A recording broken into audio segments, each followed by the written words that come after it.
Terus akhirnya ada peluang untuk menjadi penetas puyuh. Setelah menetaskan puyuh, sisa penetasan itu kan harus diselesaikan, gimana menyelesaikan limbah dari penetasan itu.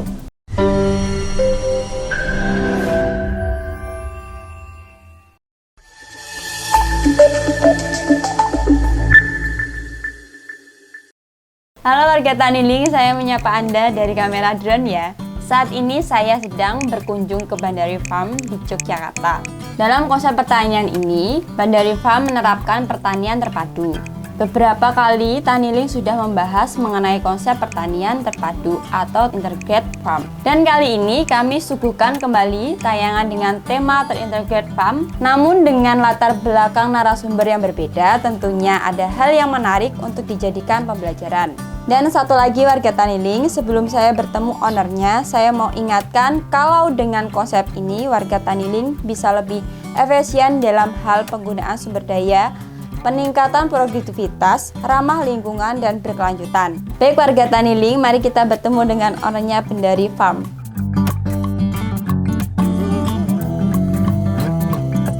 Halo Bu, selamat siang. Dengan Ibu siapa? Dengan Ibu Sri Kuswandari, banyak orang memanggil Bu Sri Bandari. Bisa menceritakan sejarahnya bagaimana Oh iya. di Bandari ini? Awal mula Bandari berdiri.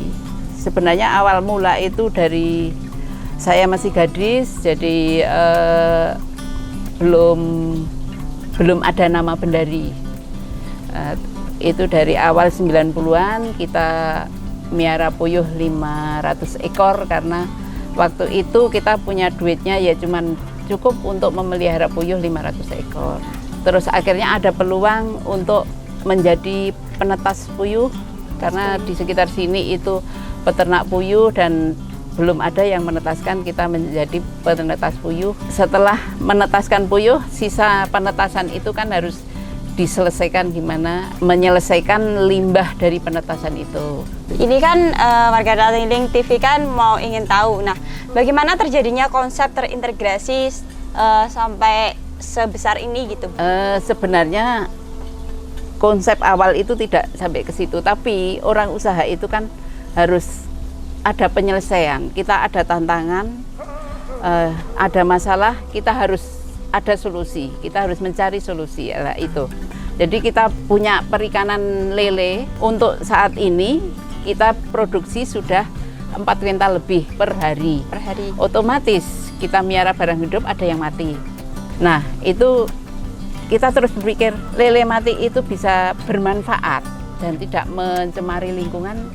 Itu tadi kita kepikiran miara maggot, karena kalau lele mati kita kasih makan lele lagi nanti penyakit menular. Jadi ya terus untuk bebek juga nggak bagus, akhirnya kita kasih ke maggot. Nah itu jadi pertama itu kenapa kok jadi maggot, kok jadi ini, itu sebenarnya bukan konsep yang awal itu. Jadi setiap usaha itu kalau bisa ada masalah harus ada solusinya. Kita mencari solusi. Kita itu usaha dari yang modal kecil. Jadi setiap orang bisa melakukan. Jadi cuman terkonsep. Memang kalau terkonsep itu membutuhkan modal besar. Banyak jadi kita beriringnya dengan waktu terjadi terintegrasi seperti ini. Di sini tentunya perikanan banyak jenisnya Bu ya. Ya, boleh kita lihat-lihat langsung? Oh ya, ya.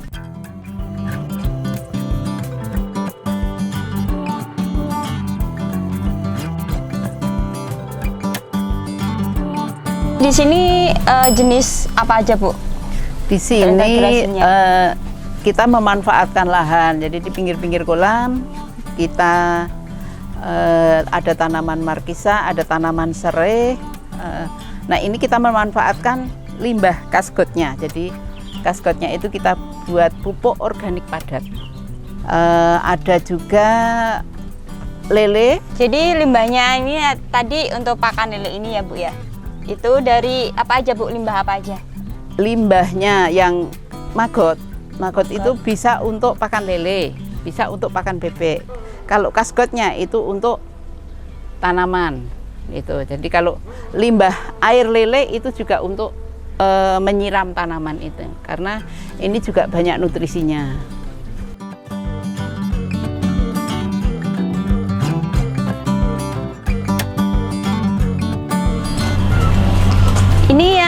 ya Bu ya? Ya betul, ini nilainya Mbak.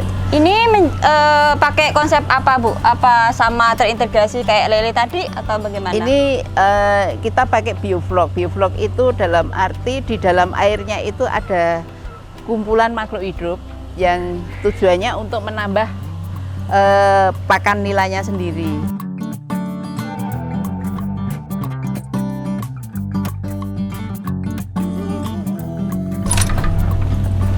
Nah ini kandang puyuhnya, Mbak. Nah, puyuhnya Bu ya. Betul. Jadi kalau puyuh itu kita ambil telurnya dan kotorannya pun bermanfaat. Jadi kalau di sini itu kotoran puyuh sebenarnya laku, tapi cuman kalau pas musim hujan. Nah di saat musim kemarau gini kita manfaatkan untuk pakan maggot. Untuk pakan maggot, yeah. Jadi puyuh itu bisa diambil kotorannya juga bisa bermanfaat, telurnya juga bisa kita jual. Nanti kalau sudah tidak produksi, kita afkir, kita jual ke lesian-lesian itu, bakul yang disetor ke lesian itu. Seperti itu kalau puyuh.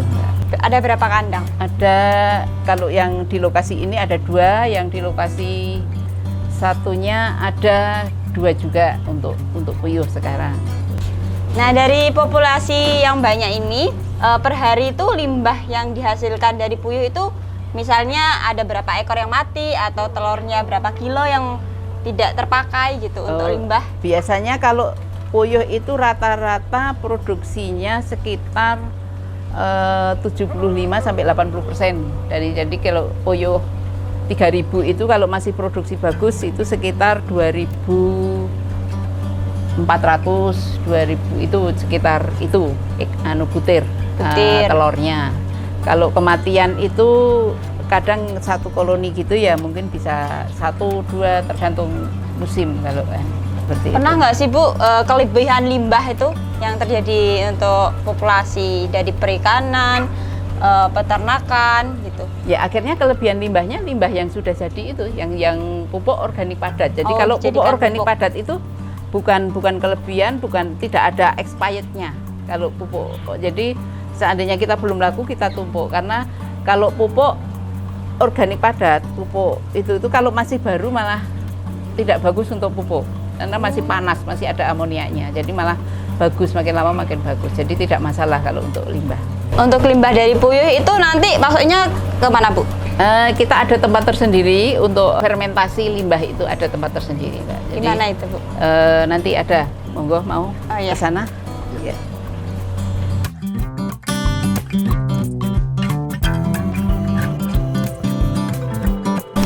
Oh ini tempat buat limbah-limbah dari puyuh tadi ya Bu ya? Iya betul. Ini tempat budidaya maggot. Jadi semua limbah itu masuk sini. Jadi kenapa kita miara maggot itu untuk menyelesaikan limbah. Tujuannya itu Mbak. Jadi maggot itu nanti ada 2 yang bisa kita panen. Maggotnya sendiri bisa untuk bebek dan lele.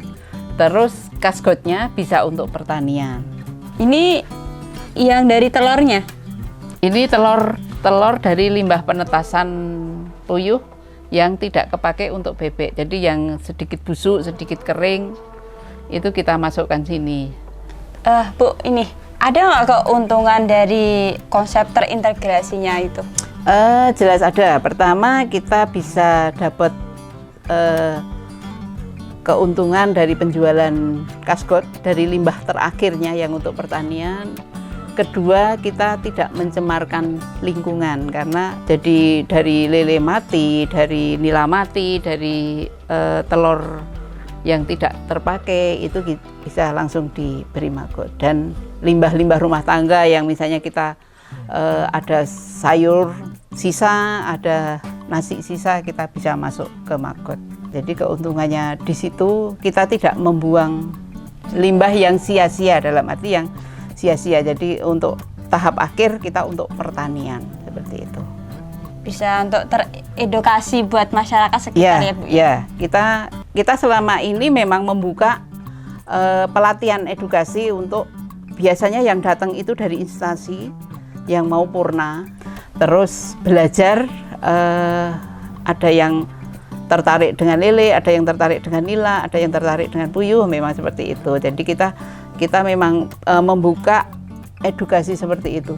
Nah, ada nggak sih Bu hambatan, kesulitan Ibu dalam menjalani semua konsep terintegrasi dari perikanan, pertanian, peternakan tadi? Semua usaha pasti ada tantangan, pasti ada kesulitan, Mbak. Itu. Jadi itu justru malah masalah, kesulitan itu tantangan buat orang usaha.